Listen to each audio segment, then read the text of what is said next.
Words of joy and hope. It is the 30th Sunday in Ordinary Time, Year B.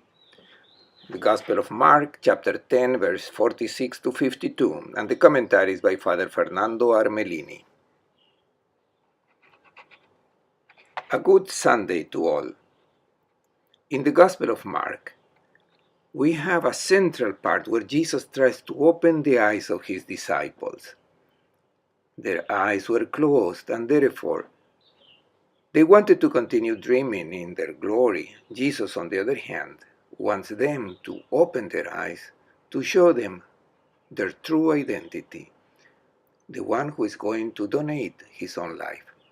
Jesus even once said, "They have eyes, but they do not see." And this central part of the Gospel, according to Mark, is between two narrations of healing of the blind, that of Bethsaida and that which is narrated in today's Gospel text, the healing of Bartimaeus. Only the evangelist Mark narrates two cures of the blind, precisely to indicate the central part where Jesus tries to open the eyes of his disciples. Jesus is in Jericho, a place that is on the way to his goal, because the evangelist Mark presents us a journey of Jesus that begins in Galilee and goes towards the holy city. Jesus has arrived in Jericho and only has 27 kilometers to reach Jerusalem. The city of Jericho at the time of Jesus was not at its current location, as indicated in the map. It was in the western part with respect to today's Jericho. It was closer to the mountains. You can see it indicated in green color, where the road to Jerusalem begins. As indicated, you can see the road that goes to Jerusalem. This road is from the time of Jesus. It was a very dangerous road because the desert of Judah was infected with thieves, and it should always be traveled in a caravan. Jesus has traveled up and down that road many times. The Gospel of Luke tells us that every year the Holy Family went to the holy city. And this was the only way to reach Jerusalem. Notice that on top of that mountain, which is indicated in the map, there was one of the many fortresses built by King Herod. Herod gave that fortress the name of his mother, Chipro. Let us now see where the meeting takes place as told in today's Gospel. The road that crossed Jericho ends here, and also where the climb towards Jerusalem begins, as seen in the previous image.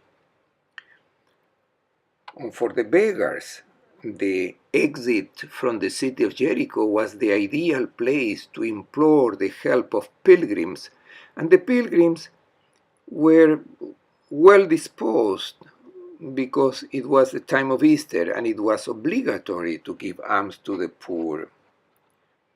This is what was advised of those who went to Jerusalem to celebrate the Passover, to help the needy. They should be generous in giving alms. The narrative Mark has left us is much more than a page of a chronicle. Jesus has healed a blind man, but the evangelist wants us to read this narrative as a parable, to move us from darkness to light. We use the verb to see in allegorical sense. The one who is wrong, who is making mistakes, and therefore is ruining his life, we say, "But do you not see where you are going?" Or also we say, "I was walking out of the way, but a friend has opened my eyes. This is the parabolic meaning of the narration that Mark presents to us today. The healing of Bartimaeus is a parable of what happens to the person who does not see in life, who does not know how to move, who does not know where to go, who does not know what options to take, and if he follows them, he's wrong. He does evil to himself and does evil to others. Remember what Jesus said about those who have condemned him to death when he was about to die. They do not know what they are doing. They are blind, and being blind, they do not know what is right and what is wrong. And this is the condition of the person who does not have the light of Christ and who is represented in Bartimaeus. What happens to the person when he meets Christ on the way, when he meets his gospel? His eyes open and everything changes. Let us listen to what has happened in Jericho. As Jesus was leaving Jericho with his disciples and a sizable crowd, Bartimaeus, a blind man, the son of Thaddeus, sat by the roadside begging.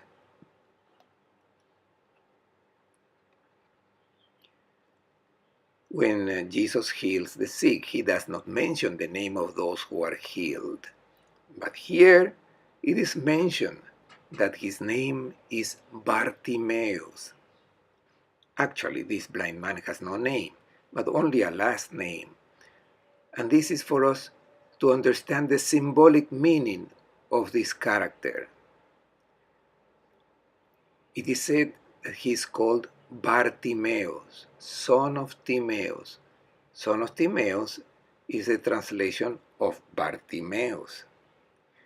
The Greek word Time means honor, and in the Semitic culture, the son is the one who resembles the father. And so, this name means son of honor, son of an honorable person.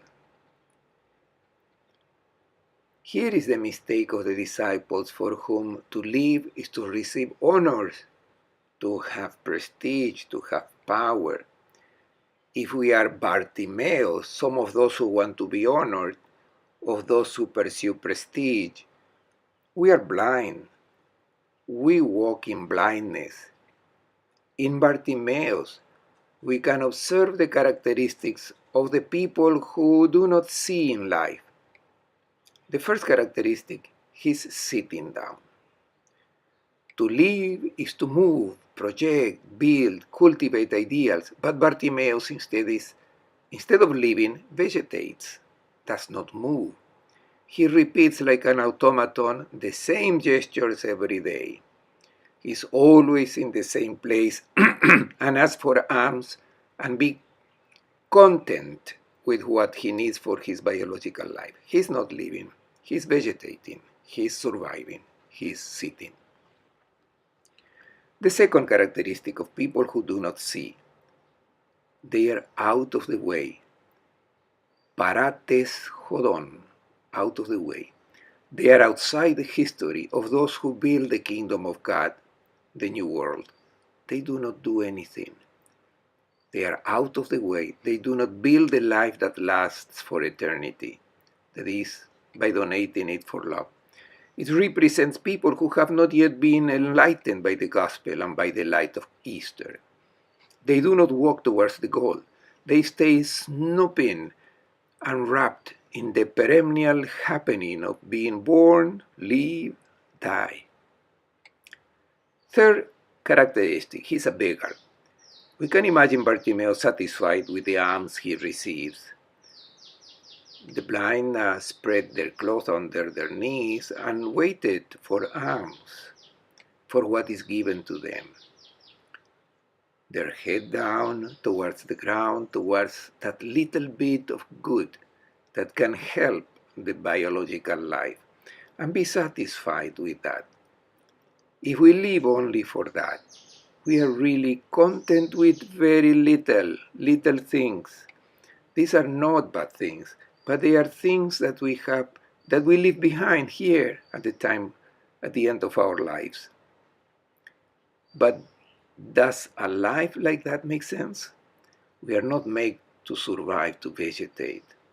The book of Ecclesiastes says, God has made everything well and put the infinite in people's heart.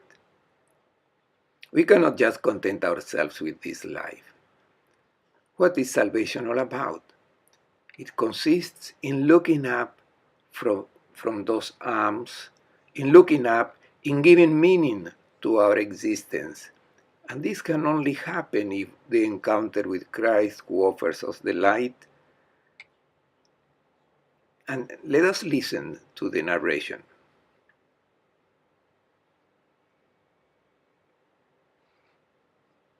On hearing that it was Jesus of Nazareth, he began to cry out and say, Jesus, Son of David, have pity on me. And many rebuked him, telling him to be silent. But he kept calling out all the more, Son of David, have pity on me. Jesus stopped and said, Call him. So they called the blind man, saying to him, Take courage, get up, Jesus is calling you. One can easily resign to a meaningless life, going out of the way, following what others do, accepting what life offers, and do not think about anything else. Bartimaeus does not resign himself to this darkness for which he is involved. And he seeks light. He wants to live. He does not see, but he feels. Those who are in the same condition and situation in life as Bartimaeus, they do not see what they have to do, what they have to build. They must open their ears to hear the moment in which a voice is heard that can open their eyes. Bartimaeus hears, he feels a voice, the voice of the one who can save him. And he begins to shout, Jesus, Son of David. And when he starts screaming, many rebuked him, telling him to be silent, but he kept calling out all the more, Son of David, have pity on me. Why does not Jesus intervene immediately?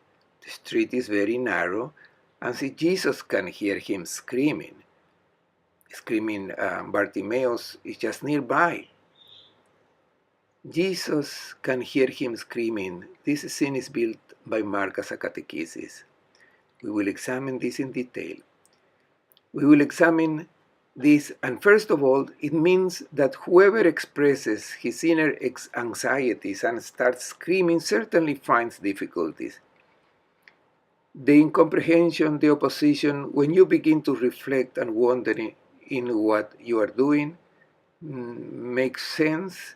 When people find a light to illuminate their life, opposition appears. The first comes from those who seek to discourage them, from those who invite them to silence, this restlessness, to let it go, because these are things of fragile people. They would say, enjoy life, as all the other people do. Perhaps they are the companions who are in an ambiguous business, or perhaps also friends who in good faith put obstacles in their way and suggest that they forget these complicated matters and smile in front of the torments of the soul. They object by saying that there are concerns of psychologically weak people. You should think about your earthly life. But Bartimaeus points out how these moments of difficulty are overcome. He shows us not to be discouraged, to find the light. The second difficulty that must be taken into account is that the difficulty comes precisely from those who should help you to approach Christ. and instead they are an impediment. They are the disciples of Christ. Today we find the teacher and his light in the Christian community. But this Christian community is made up of human beings, also fragile, who will, with their lives sometimes darken the luminosity of the proposal of man that Jesus makes. We find the light of Jesus in his gospel, but also this gospel can be obscured by the one who presents it, by the one who announces it, by the one who adapts it with a good human sense. These are the oppositions we must keep in mind when seeking the light of Christ. After stopping, Jesus says, "Call him." Jesus hears the cry of Bartimaeus and asks to be brought to his presence. However, his call does not go directly to the blind person, but someone is in charge of transmitting this call concretely. The true disciple is sensitive to the cry of those who seek the light. Maybe they do not realize it, but they feel a deep longing in their heart. The true disciples know that they are restless because they lack the light of Christ and must lead this person to Christ. They are the mediators. The authentic followers of Christ are those who feel the need to help the brother or sister who are in difficulty. And they always help with words of encouragement to take them to the teacher. The way of relating to these blind people is synthesized with 3 imperatives. But first, do not reproach those people who are going out of the way, who beg, who are resigned to everything, but who seek the light. First then, not reproach, because in the past they went out of the way. Jesus never reproaches in the gospel those who in their past have gone astray for the mistakes they did. Never. Jesus is interested in the present and in the path that lies ahead. What is it that needs to be done, and what is there to say to these people who seek the light? 3 imperatives. The first, courage. The person who is called to a radical change of life needs to be animated because the new life that is put before them is very demanding. It is not easy to let yourself open your eyes because the person realizes that the life he or she has to build is not simple. Second imperative, get up. He is sitting down. He does not move. The Greek verb is egeire, which means come up. Begin a completely new life. You are called to a risen life, demanding, but the only life one is worthy of a person. Third imperative, he is calling you. There is no generic proposal. It is special interest of Jesus for you. He calls you because you are precious in his eyes and he loves you. Be aware that the encounter with the light of Christ depends on these mediators of the gospel. The light of Christ is not reached without the help of these authentic disciples who bring Christ to their brother or sister who is leading a meaningless life. Now the blind man moves to receive the light that Jesus gives.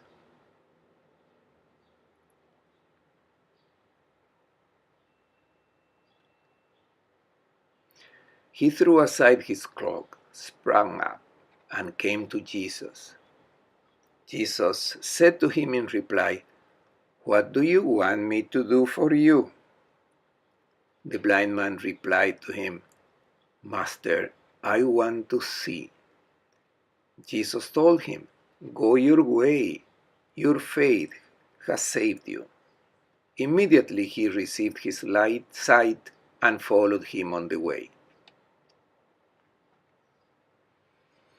All the gestures made by the blind Bartimaeus have a catechetical meaning for us. He stands up when these authentic disciples of Jesus call him to receive the light of the teacher. He stands up them, throws the mantle, and runs to meet Jesus. These are unlikely gestures. It is not the way a blind person normally behaves.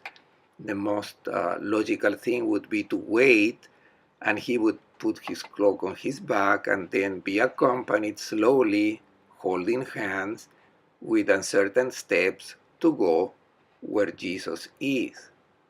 Instead, he pulls everything out, stands up, and runs immediately. Therefore, the scene has a symbolic value with a clear theological message.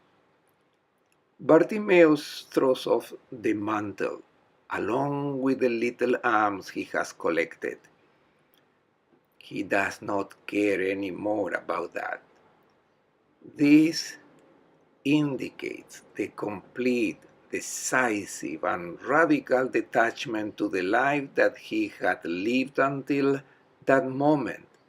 His gesture reminds us of the catechumens in the Christian community at the time of Mark, who threw out the old dress on the day of baptism. They rejected what prevented them from walking with Christ. It was the sign of renunciation of the old life to the habitual, to the behaviors that were incompatible with the options of the one who has received the light of Christ. Then they dressed in the luminous and splendid dress of the new life. They were clothed with Christ. This is the first gesture made by the one who goes towards the light of Christ. He throws out everything that reminds him of his previous life and ran to Jesus. And Jesus asks, "What do you want me to do for you?" It is the same question that Jesus asked the two brothers, the son of Zebedee, who had come to him to say, "We want you to grant us what we are going to ask from you." And Jesus asked them, "What do you want from me? What do you expect from me?" This question by Jesus is very important because we should ask ourselves, what do I want Jesus to do for me? What do I expect from him? James and John expected positions of honor and prestige, of success in this world, wealth. Jesus does not pay attention to this. The only thing he offers is the light that opens our eyes and shows us how we can build a truly human, authentic life. And to receive this light, we must be aware of what he offers. What is the salvation we expect from Christ? I think many people today are going to Christ. They pray, they comply with religious practices. What for? What do we expect him to give us? I think many even today expect not what he offers, but what they want. Jesus is not the God who solves our problems in this world. Maybe this is what we want, but we will always remain immature people if that is what we want. We look for solutions to the difficulties of this life, and we would like them to be overcome through miracles and that. But luckily for us, Jesus does not do this. Bartimaeus tells us what we should expect from Jesus. The light that indicates the way where we should go without deviating, without letting ourselves be seduced by the roads of death. If we seek this light with its gospel, He will give it to us. And Jesus continues by saying, "Go, your faith has saved you." Salvation consists in allowing Jesus to open our eyes. Faith is what saves. When one gives his own adhesion, when one trusts His word, our eyes open. Therefore, go, get on the road, Jesus says. I do not carry you in my arms, you must walk. You came to light, but there is still a long way to go. Salvation means being oneself, being true people. The encounter with Jesus and with the light does not place us in a condition that is easy. I would say that life is more complicated. Previously, Bartimaeus was sitting. Now he must be on his way. He used to have a profession which, good or bad, allowed him to eat. Now he must start a completely new life. Before, he had a place to stay. He was received, hosted by some friendly person. Now he must leave for an adventure that is demanding, is risky. Departing along a path, as we have seen in the map, that should take you up the road. The experience of Bartimaeus teaches us that the path is difficult for those who welcome the light of the gospel. This light that forces us to revise the habitual, the behavior, to live certain friendships. It demands that life, time, and riches be administered in a totally different and new way. What is Bartimaeus doing now? The gospel text concludes by saying that he begins to follow Jesus along the road. The way is the one that Jesus indicates, the one He walks ahead of us to give His own life. Those who are folding back on themselves live a life without meaning, the life of the blind person. On the contrary, those who let themselves be opened by the gospel and by Christ understand that the way forward to build a life is that of paying attention to the brother and sister and to offer the gift of one's life to create love. The text of today's gospel invites us to let Christ open our eyes because He is the only one who can give meaning to our existence. I wish everyone a good Sunday and a good week.